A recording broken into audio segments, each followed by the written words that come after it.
হারিয়েছে। বড়ই বরকতময় শিশু আমার নাতি, তাই তোমরা তাকে নাও আর মায়ের স্নেহে লালন করো। সে সাদ গোত্রের কাছে বড় হতে পারলে আমি আনন্দিত হব। কিন্তু একটা এতিম শিশু, আমি কি করব তাকে নিয়ে? আমি মক্কায় তাকে রাখা নিয়ে শঙ্কিত। আল্লাহর কসম তাকে দূরে কোথাও দিতে চাই না, কিন্তু তাকে মরুভূমির মধ্যেই বড় হতে হবে, কারণ এটা শহরে থাকা আরববাসীর একটা রীতি। সে বলিষ্ঠ দেহের অধিকারী হোক। আল্লাহ তোমাদের মঙ্গল করুন। আমরা একটা এতিম বাচ্চাকে নিয়ে কি করব? আমরা খুবই গরিব, অনর্বর ভূমিতে বসবাস করি। সবসময় আমাদের বেঁচে থাকার লড়াই চলে, যতক্ষণ না আমাদের ক্ষুধা গ্রাস করে।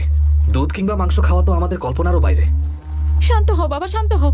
কাবার মালিক নিশ্চয়ই তোমাকে রক্ষা করবেন। ও তোমার বাচ্চা? হ্যাঁ আমার। মোহাম্মদ ওর মতো ছোট একটা বাচ্চা, ওকে নিয়ে যাও, ওরা দু ভাই একসাথে বড় হবে। বিশ্বাস করুন, আমি আপনাকে নিরাশ করতে চাই না। আপনাকে দেখেই আমার মনে হচ্ছে আপনি খুব ভালো একজন মানুষ, কিন্তু আমার কি করার আছে বলুন?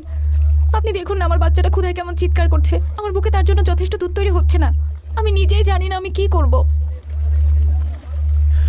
ঠিক আছে, তোমরা যাও, আল্লাহ তোমার মনের আশা পূর্ণ করুক।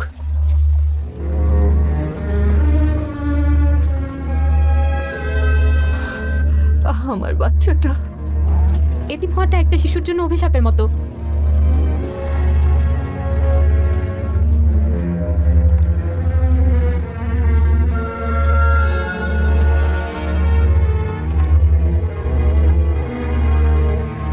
তুমি কোথায় যাচ্ছ হালিমা? এভাবে শূন্য হাতে এখান থেকে ফিরে যাওয়াটা আমার ঠিক মনে হচ্ছে না, তাই শূন্য হাতে যাওয়ার চেয়ে এটাই উত্তম। শিশুটিকে নিয়ে যাই। সেটাই হয়তো ভালো হবে। কে জানে, আল্লাহ হয়তো এর চেয়ে বড় প্রতিদান দেবেন। আপনি অপেক্ষা করুন, আমি তার মার কাছে গিয়ে তাকে নিয়ে আসবো। বাচ্চাদের দেখাশোনা করতে সাইমা আমাকে সাহায্য করতে পারবে। সে সাত গোত্রের মধ্যে বেড়ে উঠবে। তাড়াতাড়ি যাও হালিমা, আমি এখানেই অপেক্ষা করছি।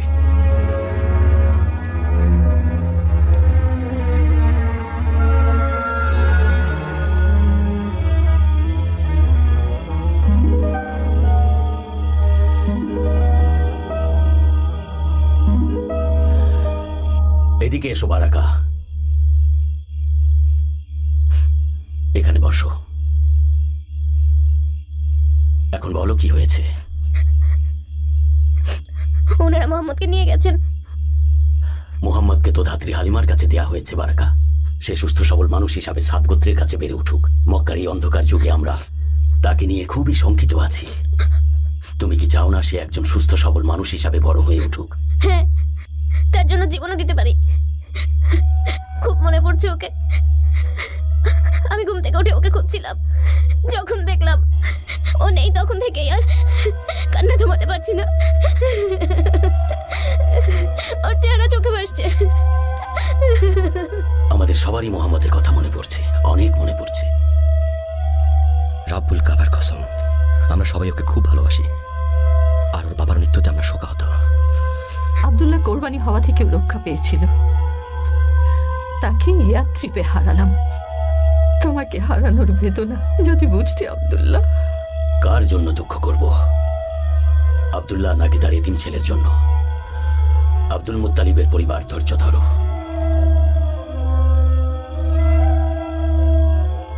বিশ্বাস করো উম্মে ইকরাম, আমি একটা কারণেই শিশুটাকে নিয়ে এসেছি। সে এতিম, তাকে কেউ নিচ্ছিল না। আমি তাকে নিয়ে ফেরার উদ্দেশ্যে রওনা হলাম। তাকে আমার বুকে ধরে রেখেছিলাম। হঠাৎ দেখি সে আমার দুধ পান করছে, তার পূর্ণ পরিচিতি নিয়ে। তারপর আমার বাচ্চা পান করলো, যতক্ষণ না সে পরিচিত হলো। এরপর আমার স্বামী আমাদের উটের কাছে গেল, দেখলো উটের বাট দুধে পরিপূর্ণ। সেই দুধ আমরা পরিতৃপ্তি করে খেয়ে সবাই ঘুমোতে যাই। আমার বিশ্বাস তুমি বরকতময় একটা শিশু আমার ঘরে এনেছো হালিমা। তোমার কি মনে আছে হারিস, আমরা যখন মোহাম্মদকে নিয়ে ফিরছিলাম, আমি আমার দুর্বল বৃদ্ধ উট চালিয়ে আসছিলাম। তখন উটের গতি যেন আগের চাইতে অনেক গুণ বেড়ে গেল। কিন্তু যখন মক্কার উদ্দেশ্যে যাচ্ছিলাম, তখন এই উটটাই চলতেই পারছিল না। আমার বান্ধবীরা জিজ্ঞাসা করলো, এটা কি সেই উট? আমি বললাম হ্যাঁ। তারা বললো আশ্চর্যজনক। দুধটুকু খেয়ে নাও হালিমা, আপনিও নিন উম্মে ইকরাম। তারপর শুনুন, আমরা আমাদের সাত ভূমিতে আমাদের বাড়িতে আসলাম। এই ভূমিটা তো কিছুদিন আগেও আমার দেখা সবচাইতে অনর্বর ভূমি ছিল উম্মে ইকরাম। আমি কি মিথ্যা বলছি? ঠিকই বলেছ হারিস। তোমার কি মনে নেই আমাদের অবস্থা? হ্যাঁ, মনে আছে। আমরা যখন আব্দুল্লাহর পুত্র মোহাম্মদকে নিয়ে এখানে ফিরে এলাম, আমাদের সবকিছু কিভাবে যেন পাল্টে যেতে শুরু করলো। আমার গবাদি পশুগুলোকে ছেলেদের সাথে মাঠে ঘাস খেতে পাঠাই, ফিরে আসে দুধে পরিপূর্ণ হয়ে। আমরা সবাই পরিচিতি নিয়ে পান করি। যেখানে সাত গোত্রের অন্য কেউ এক ফোঁটাও দুধ পাচ্ছে না, তারা তাদের রাখালদের কি বলে জানো? তোমরা যাও, অনুসরণ করে দেখো হালিমার পুত্ররা কোথায় পশু চড়ায়। মোহাম্মদ আমাদের জন্য সৌভাগ্য এনেছে। ও এখন কোথায়? ও ভাইদের সাথে পশু চড়াতে গিয়েছে। মাত্র 2 বছর বয়স, অথচ দুধ ছাড়িয়ে দিয়েছি। এই বাচ্চাটা আমাদের কাছে আমানতের মতো হালিমা। ওকে ওর পরিবারের কাছে ফিরিয়ে দেওয়ার সময় চলে এসেছে। হ্যাঁ আমি জানি হারিস, কিন্তু আমি যে ওকে ছাড়া থাকতে পারবো না। ওর মা আমিনা যদি আরো 2টা বছর আমাদের কাছে ওকে রাখার অনুমতি দিতেন। আমি নিজেও চাই ও আমাদের সাথে থাকুক, কিন্তু যেটা নিয়ম সেটা তো আমাদের মানতেই হবে, তাই না? আব্বা, ভাই মোহাম্মদকে নিয়ে কি বললে? আমরা ওকে ওর পরিবারের কাছে ফিরিয়ে দেব। আমি জানি ও চলে গেলে ওর ভাই বোনেরা কত কষ্ট পাবে, বিশেষ করে ওর বোন সাইমা। সাইমা মোহাম্মদকে অনেক বেশি ভালোবাসে। بدت مخايل فضلي نام اليتيم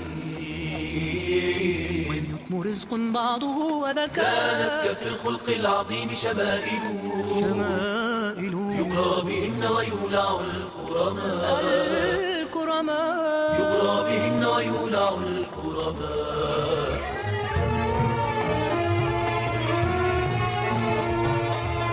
হারিস, হারিস শুনছো? আমি মোহাম্মদকে নিয়ে ফিরে এসেছি। মোহাম্মদ কোথায় আছে এখন? ওর ভাইদের সাথে ছাগল চড়াচ্ছে। তুমি মোহাম্মদকে তোমার কাছে রাখার জন্য ওর মা আমিনাকে কিভাবে রাজি করালে বলো তো? এটা কাবার মালিকের রহমত হারিস। আব্বা, আব্বা, আমার ভাই মোহাম্মদ, কি হয়েছে ওর? মোহাম্মদ!